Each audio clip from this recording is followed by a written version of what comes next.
Welcome everyone to The Explainer. If you've ever glanced at the financial ruse, you've definitely seen those flashing green and red numbers ticking away at the bottom of your screen. You see the Sensex hitting these absolute massive highs, and right next to it, the Nifty is sitting at a much lower number. We are talking about a literal 56,000-point discrepancy between India's top two stock indices. It's wild. So today, we're going to demystify these market barometers, uncover the actual math behind those giant numbers, and bust some fairly dangerous myths along the way. Okay, let's dive into this because this is the burning question that confuses so many beginner and honestly even some intermediate investors. You look at the Sensex sitting comfortably around 80,800, and then you look over at the Nifty hovering around 24,600. It is incredibly easy to just instinctively assume that the Sensex is somehow a better or a more successful index. But as you'll see in just a minute, those numbers are playing a massive mathematical trick on you. To solve this little mystery, let's jump into Section 1, the market scoreboard. Let's just quickly establish a foundational understanding of what these market barometers actually are. Imagine you're checking the score of a cricket match. You don't necessarily need to know exactly how many runs every single batsman scored to know who's winning, right? You just look at the team's total score. Well, a stock market index works exactly the same way. It's a quick snapshot. It doesn't show you the price of every single company in India, that would be chaos, but it takes a basket of top companies and gives you a quick pulse check on the overall health of the economy. So who exactly is on these teams? When you put them head-to-head, the differences become pretty clear. The Sensex is basically the older sibling. It was launched in 1986 by the Bombay Stock Exchange, and it tracks just 30 massive blue-chip companies. The Nifty 50, on the other hand, is managed by the National Stock Exchange. It was launched a full decade later in 1996, and, as the name implies, it tracks a slightly more diverse basket of 50 companies across various sectors. All right, let's pivot to the core mystery of our explainer with Section 2, the math behind the numbers. This is where we finally reveal why the Sensex sits at such a completely different numerical value compared to the Nifty. The secret entirely lies in the starting line. When the Sensex was being formulated, its creators looked way back to the 1978-79 financial year to set its starting point, which is called its base value. And they set that base value at just 100. Literally just 100. Every single point of growth over the last several decades has compounded on top of that tiny starting number. Now contrast that with the Nifty. Because it was launched much later, its creators set its base year as 1995. But here's the kicker. They gave it a significantly higher base value of 1,000. So the Nifty started the race 17 years later with a starting number that was 10 times larger than the Sensex.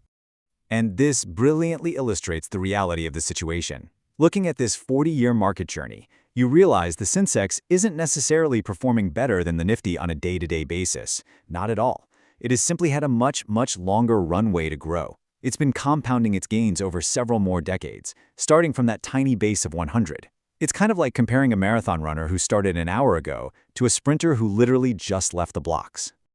Now, if the math still feels a little bit abstract, just think of it like a thermometer. Say it's a hot day. A Celsius thermometer might read 30 degrees, while a Fahrenheit thermometer reads 86 degrees. The actual temperature outside is exactly the same, right?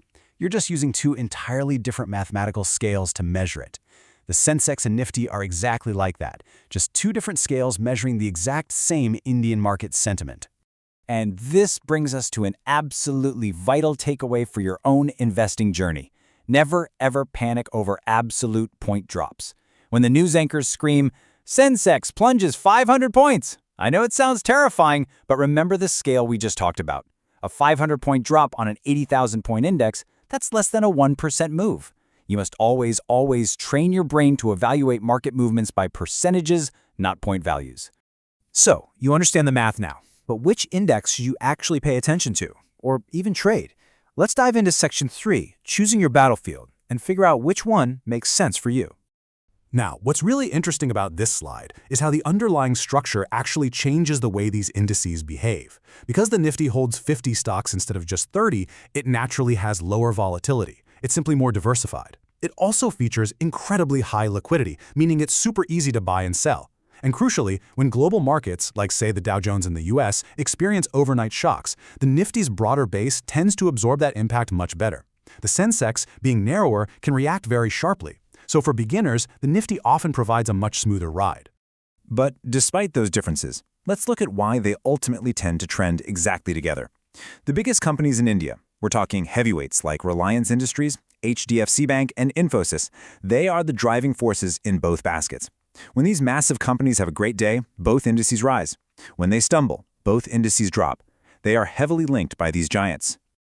To help conceptualize this on a global scale, you can actually draw a direct parallel to the US markets.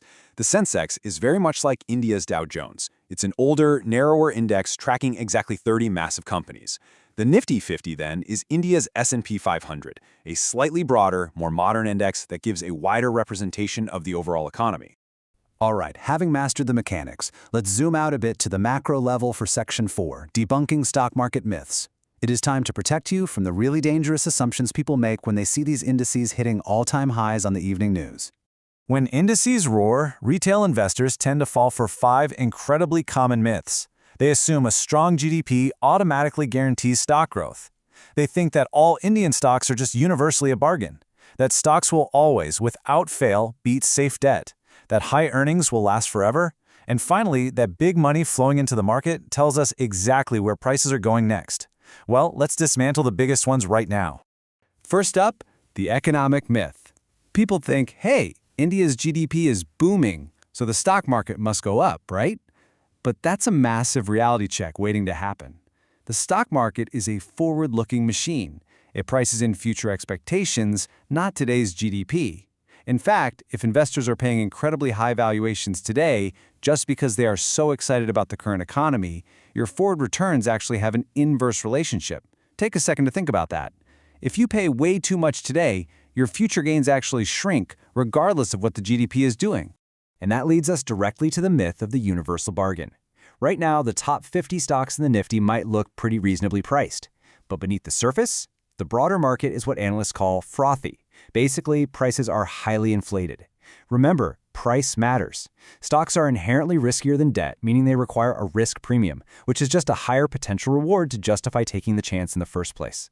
If you buy at frothy, inflated prices, well, that risk premium basically vanishes. Finally, let's shatter this myth about money flows. You'll hear pundits all the time saying foreign money is flowing in, so prices are going to rise.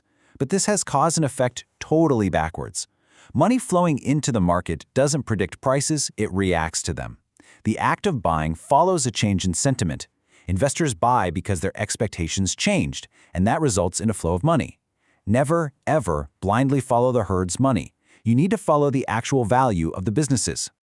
So the crucial point is exactly what this quote summarizes. When you look at the Sensex at 80,000 and the Nifty at 24,000, it's not about performance, it's just about the math. Those giant numbers are just different mathematical scales measuring the exact same market sentiment, just from completely different starting lines in history. They are tools for you to use, not magic scorecards. Which leaves us with the single most important question for your own financial journey. When you see those giant numbers flashing green on your screen, are you making decisions based on the intrinsic underlying value of the businesses you're actually buying? Or are you simply getting swept up in all the hype, blindly chasing an index's all-time high? The math makes the index, but your understanding is what makes the profit. Keep learning, keep questioning, and we'll see you in the next explainer.